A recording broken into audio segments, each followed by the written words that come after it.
Well, Gary, I'm going to pour you a little bit of mouthful of my little Bordeaux. Okay, and I'll give you a little bit of ours here, which is a blend. Okay. And we both had great ratings on the wine, which is nice. You can't start if you don't have a good rating here. So here's to our wives' husbands. Cheers. Cheers. Gary, yeah. Mm. Oh, that is very nice. Good. Gee whiz, I tell you. So, what made you get into the wine?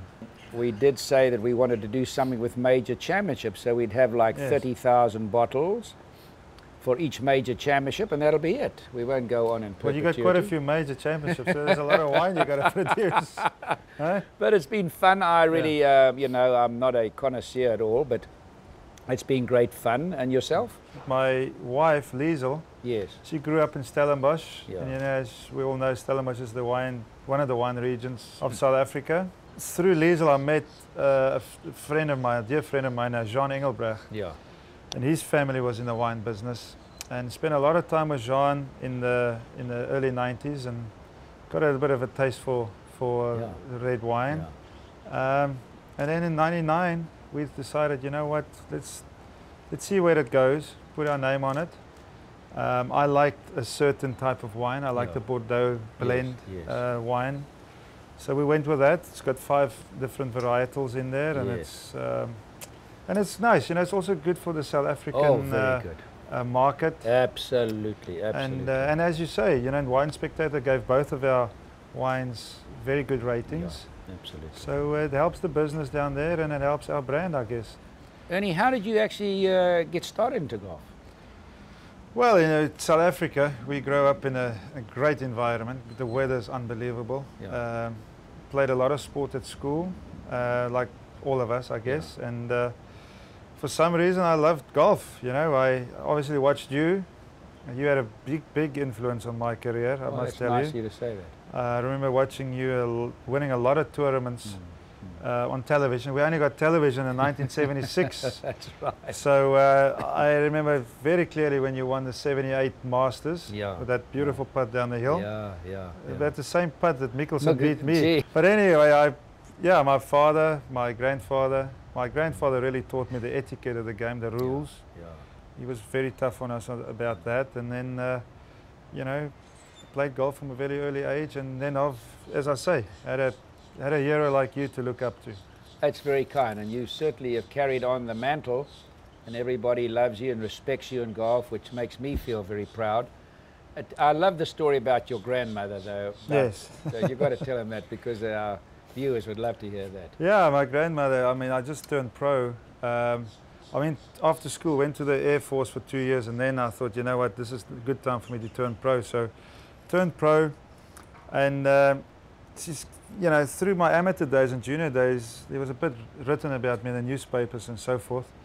Then I turned pro, and she still was reading about me in newspapers playing golf.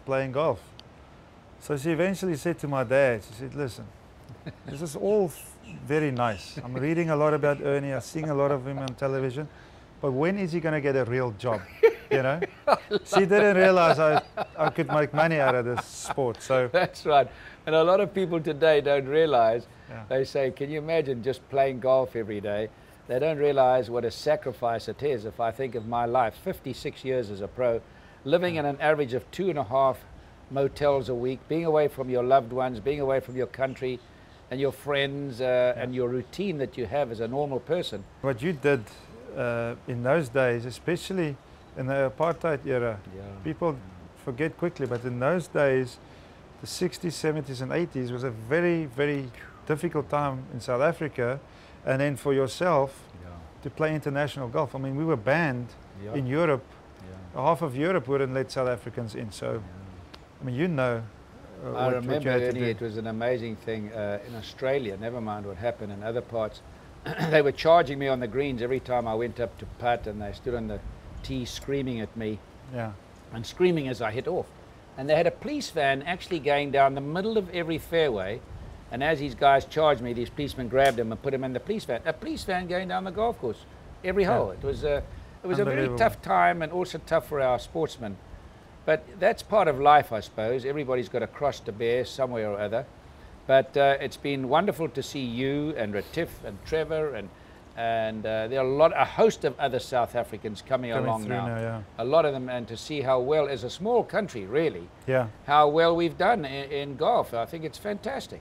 Yeah, we played the other day in Miami. It's a World Championship event, and we had the second biggest representation of any other country. I think Australia had 10 for the players, and we were the second most with 8 players. Yes. From a very small country like us, to have a good representation is great. And again, guys like yourself, Bobby Locke, yourself, and you open the doors for guys like John Bland and the Yuba Hockeys and those type of players to come through and travel and play the game of golf. The thing is, it's remarkable about South Africa that we've won more major championships, if we may include Nicky Price in that. Yeah. We've won more major championships than any other country other than America post-war, which I think is a remarkable thing for Africa to do. Yeah. Well, again, you've won 9. With all of us put together, we don't get to 9 yet. I mean, Trevor's won 1, I've won 3, Pricey won 3. Who else has won? I'm not sure now. Well, you got a few more. You got some majors left, and I think that other guys have got possibly. Well, Retief won 3, 2, excuse me. Yeah. So we've got. I think we've done extremely well as a country in golf. Exactly. What do you think of where we are at with all these equipment technology?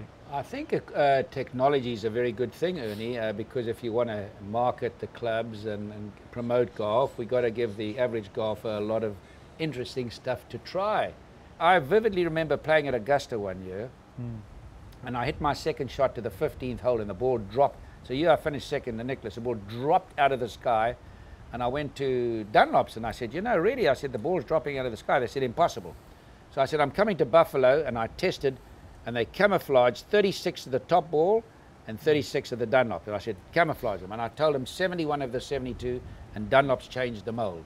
So we've gone forward, and we should go forward. Can you imagine a man like Ben Hogan traveling most places by car, going to England by ship, and to play? Yeah, I mean, you said earlier, I mean, Ben Hogan, you couldn't go for the Grand Slam, but you couldn't get back in time to the PGA. Yeah, wasn't that sad? Yeah.